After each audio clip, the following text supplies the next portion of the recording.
Bonjour à tous, aujourd'hui je vais vous présenter une vidéo, encore une fois sur ChatGPT, qui va vous donner des idées de prompts à utiliser dans votre vie de tous les jours en fait.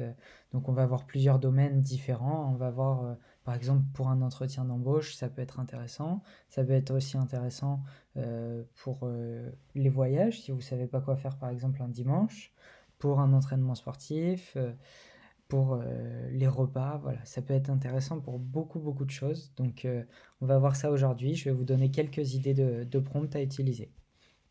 Donc je me suis fait une note, hein, comme ça j'ai juste à faire des copier-coller et comme ça ce sera beaucoup plus rapide. Donc là on se retrouve directement sur ChatGPT, hein. Si vous ne savez pas comment y accéder, j'ai fait une vidéo précédemment sur comment se créer un compte et comment y accéder. Donc là, tout simplement, on va lui demander du coup de se faire passer en fait. Donc je veux que tu joues le rôle de recruteur et que tu me poses des questions d'entretien pour un poste à pourvoir. Donc moi, vu que je suis développeur web, hein, en tout cas, si vous avez besoin d'un site internet, n'hésitez pas à me contacter pour votre entreprise. Donc il y a mon lien en description et puis vous m'appelez et puis ou par mail. Donc, en tant que candidat dans le développement web, je vais y répondre. Je te demande de ne pas inclure toute la conversation dans ta réponse, parce que à chaque fois, sinon, ChatGPT, souvent, il va nous donner des arguments qu'on n'a pas forcément envie d'entendre, etc. Surtout que là, dans un entretien d'embauche, on n'a en général pas le temps de réfléchir vu qu'on a la personne en face de nous. Donc là, si on lui laisse le temps de trop argumenter, ça va être galère, ça va être long en fait.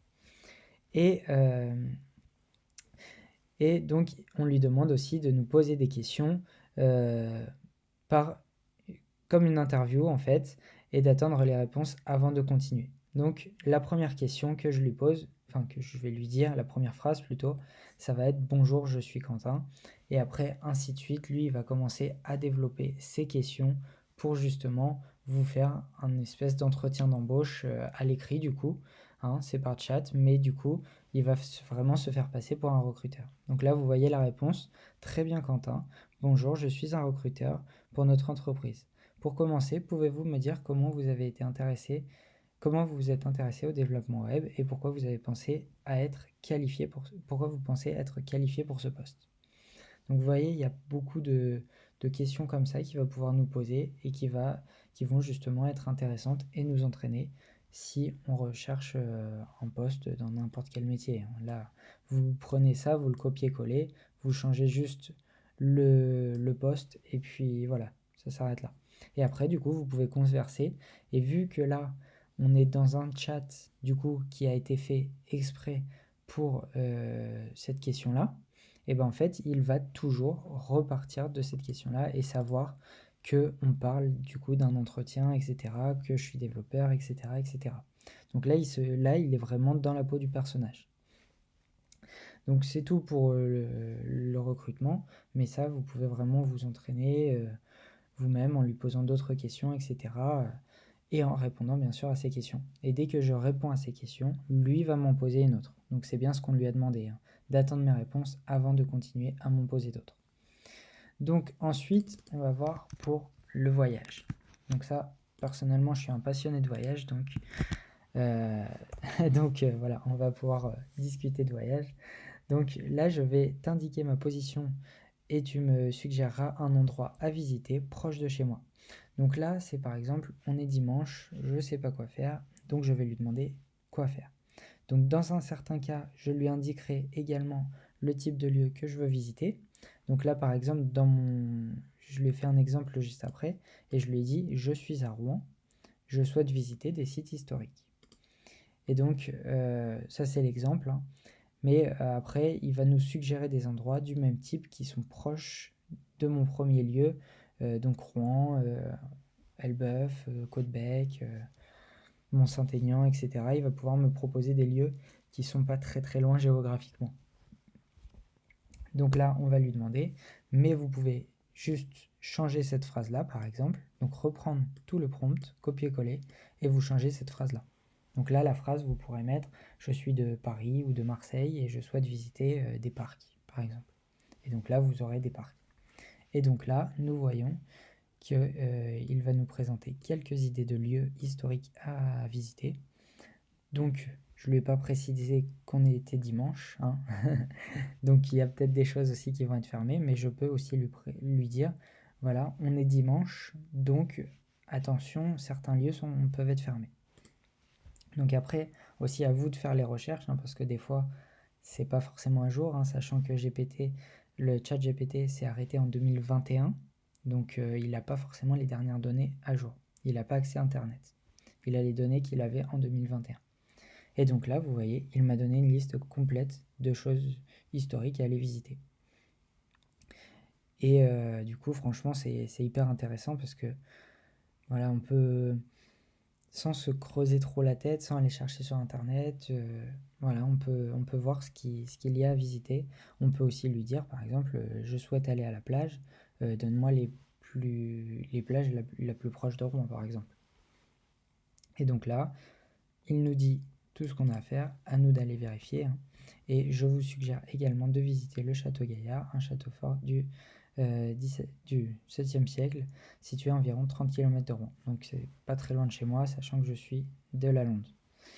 Donc voilà, on a la deuxième façon de faire.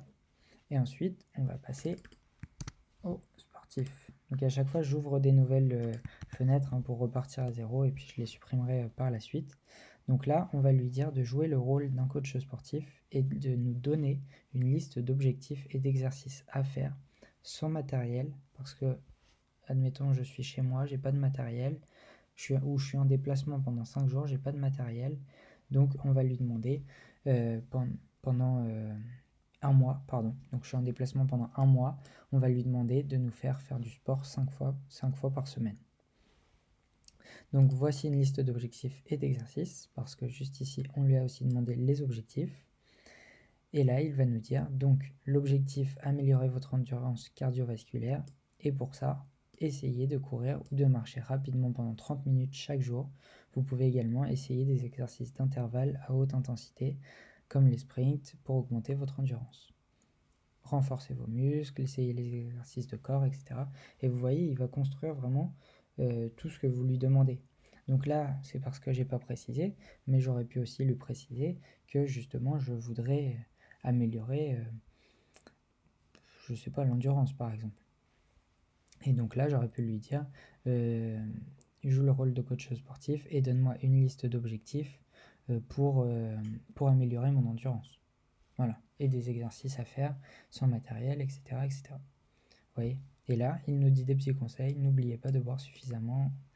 Donc il y a toujours un petit plus qu'il rajoute, et c'est d'ailleurs ce qu'on a vu au tout début dans l'entretien, en lui demandant de ne pas rajouter justement ce paragraphe-là, qui est assez long en fait à écrire pour pas grand-chose si on n'en a pas besoin.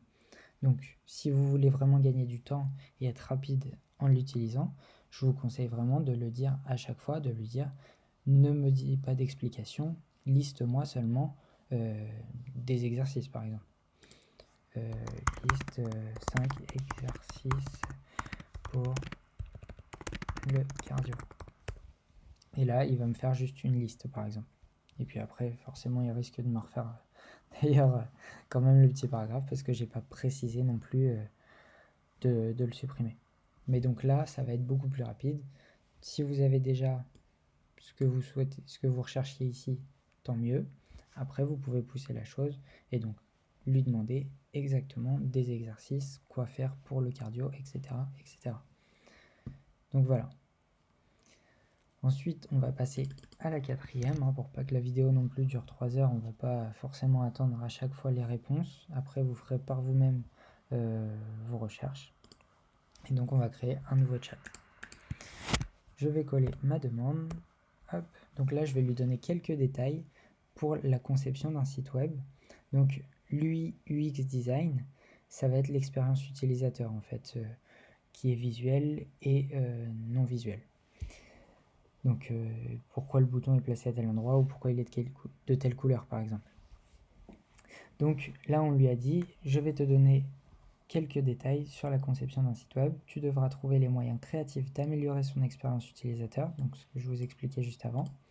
Donc l'UI UX Design. Cela pourrait impliquer de créer des prototypes, de tester différents designs et de fournir des commentaires sur ce qui fonctionne le mieux. Ma demande est, j'ai besoin d'aide pour concevoir un footer intuitif pour mon site web. Donc là, j'ai fait une demande assez vague, mais j'aurais pu lui dire, par exemple, moi je conçois des sites internet pour tout type d'entreprise, et là, admettons, je construis par exemple un site pour un menuisier. Donc j'aurais besoin de faire un site optimisé pour les clients du menuisier, qui sont plutôt des particuliers. Mais ça peut être aussi un site optimisé pour une entreprise qui travaille en B2B, donc entreprise avec entreprise. Et donc là, on va parler d'une autre manière, on va mettre peut-être les boutons à un autre endroit, on va peut-être placer certaines photos autrement, etc. Vous voyez, il peut nous donner plein de choses, plein de variantes en fonction de ce qu'on lui dit. Et donc là, j'ai pas vraiment bien précisé parce que j'avais pas non plus besoin de préciser. Mais si vous avez besoin de créer votre site internet, eh bien ce que vous pouvez faire, c'est lui demander directement en fonction de votre cible, qui est par exemple un homme de, je sais pas, 18-25 ans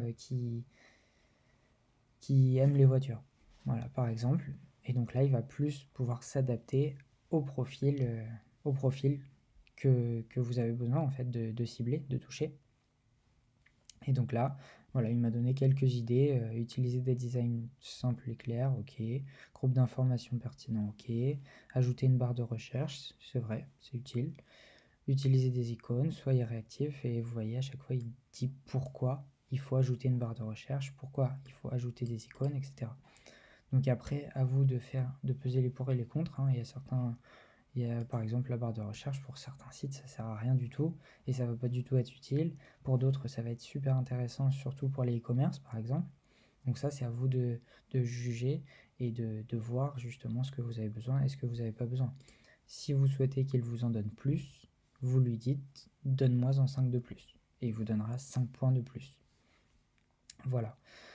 Ensuite, on va lui demander donc là de devenir en fait un générateur de mots de passe. Donc bien sûr, là il va nous afficher un mot de passe, mais c'est pas du tout le mien ou quoi que ce soit, hein, ça va être aléatoire. Et justement, l'avantage, c'est que c'est un mot de passe qui va être aléatoire. Attention à ne pas que ce soit un mot de passe pour bon, les comptes en banque, etc. En général, c'est des chiffres seulement, mais un mot de passe pour quelque chose de trop important, parce que vous donnez quand même des informations confidentielles en soi à l'intelligence artificielle. Donc ça, faut mieux éviter, mais ça peut toujours servir si vous avez besoin d'un mot de passe rapidement pour quelque chose qui n'est pas important, où il n'y a pas de données personnelles, etc. Ça peut être intéressant si vous n'avez pas du tout d'idée de mot de passe. Donc là, ce que vous allez pouvoir faire, c'est lui demander de me générer un mot de passe avec une longueur de 12, ce qui est des fois demandé, avec 3 majuscules, 4 minuscules, 4 chiffres et un caractère spécial.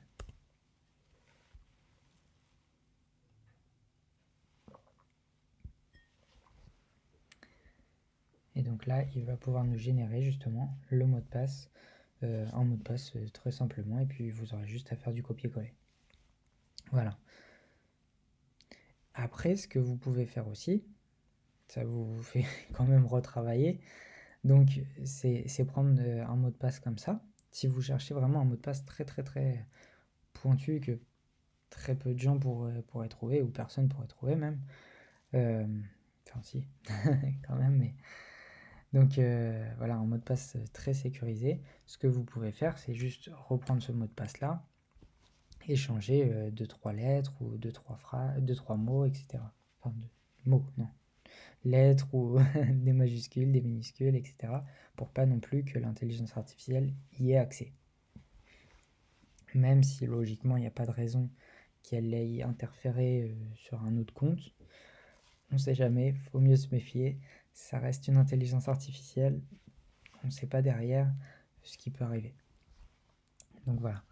Donc le générateur de mots de passe, c'est pas ce qu'il y a de plus important, on va dire, mais ça peut toujours être utile. Donc là, on va lui demander, donc là c'est si par exemple vous êtes diététicien, vous allez pouvoir lui demander directement, j'aimerais concevoir une recette vegan pour 2 personnes qui contiennent à peu près 600 calories par portion. peux-tu me donner une suggestion ou plusieurs? Voilà. Et donc là, il va me donner justement, voici une suggestion de recette vegan pour 2 personnes qui contiennent environ 600 calories par portion. Donc comme ça, on n'a pas besoin de se creuser trop la tête. C'est lui en fait qui vous dit comment faire à manger même, enfin comment faire à manger et les ingrédients.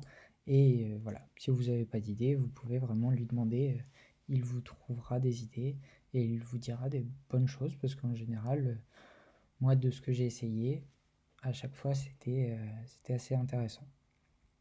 Et là vous voyez, ça a l'air plutôt pas mal. Un avocat, tasse de légumes grillés, poivrons, aubergines, courgettes, cuillère à soupe de graines de chia, tournesol. Voilà, ça a l'air plutôt bien. Et après, on peut lui demander aussi de nous faire quelque chose qui met 10 minutes à préparer, par exemple, si vous n'avez pas le temps. Vous pouvez lui demander la même question en rajoutant avec 10 minutes de préparation. Voilà, comme ça, lui va pouvoir juger ce qu'il va vous donner ou non. Et puis demain, vous lui reposez la même question, il vous donnera une autre recette. C'est ce qui est vraiment intéressant dans ce prompt-là. Ensuite, lui demander de nous fournir des synonymes. Donc ça, assez intéressant aussi. Pourquoi? Parce que les synonymes, quand on fait du référencement ou du copywriting, des choses comme ça, on en a toujours besoin, même quand on écrit, enfin, on a souvent besoin, quoi. Et en fait, pour éviter de se répéter dans les phrases, souvent, bon, j'allais sur internet avant et je demandais, voilà, donne-moi une liste de synonymes de tel mot, par exemple, quand j'avais pas d'idée. Donc, je vous conseille toujours de chercher quand même par vous-même, hein. C'est mieux. Mais si vraiment vous n'avez pas d'idée, au lieu d'aller sur internet, moi je sais que maintenant, depuis, ça va faire plus d'un mois à peu près, enfin depuis que c'est sorti en fait, j'ai commencé à utiliser ChatGPT à peu près une semaine après la sortie, peut-être même pas. Et depuis que c'est sorti, en fait, j'ai essayé et j'ai 2 écrans devant moi toujours. Et j'ai un écran qui a quasiment tout le temps ChatGPT allumé comme ça. Dès que je fais quelque chose, je peux poser ma question hyper rapidement et c'est hyper pratique. Et là, vous voyez, donc là, des synonymes de site internet, je lui en ai demandé 10. Voilà, il m'a donné les 10. Après, attention, il y a des choses qui n'ont rien à voir, hein. URL, réseau, serveur. Bon, c'est pas des choses qui ont grand chose à voir, mais pour certains, oui, comme page web, ouais, à peu près. Il faut faire attention, il faut toujours relire, quoi. Ensuite, celui-ci, c'est assez intéressant parce que beaucoup recherchent un nom pour leur société ou quoi. Donc là, je lui donne en gros que j'ai une société, le domaine, et ensuite je vais lui demander des idées. J'aurais pu lui demander 10, j'aurais pu lui demander 15, etc. Et lui va me donner des idées. Vous voyez? Et ça peut être vachement intéressant si vous n'avez pas d'inspiration, rien du tout. Ça peut aider. Ça peut vraiment aider et ça évite d'aller sur les générateurs de noms classiques en fait qu'on a sur internet parce qu'ils ressortent quasiment toujours la même chose. Que là, c'est plus rare qu'ils ressortent le même style ou enfin le même style, ça arrive. Après, le même nom, c'est quasi, enfin ça m'est jamais arrivé en tout cas. Et après, je peux lui demander et pour le BTP, voilà, par exemple. Donc là, je lui demande pour le BTP des idées. Donc là, c'était pour la création de site web. Puis là, pour le BTP, par exemple, si vous n'avez pas d'idée, voilà, vous pouvez ProBuild Service, Builder Inc. À vérifier que ce ne soit pas déjà pris. Voilà, parce que sinon, ça va poser problème. Donc voilà. Et ensuite, hop, je clear tout comme ça. Voilà. Moi, c'est plus propre. Donc je vous dis à bientôt pour une prochaine vidéo. N'hésitez pas à vous abonner, à mettre un petit pouce bleu. Et puis si vous cherchez un site internet pour votre entreprise, n'hésitez pas à me contacter. Il y a le lien de mon site en description. Et puis même sinon vous mettez un commentaire sous la vidéo, je répondrai. Et puis comme ça on pourra se contacter et puis voir ensemble ce que vous recherchez. Donc je vous souhaite une bonne journée. Et puis je vous dis à bientôt pour une prochaine vidéo.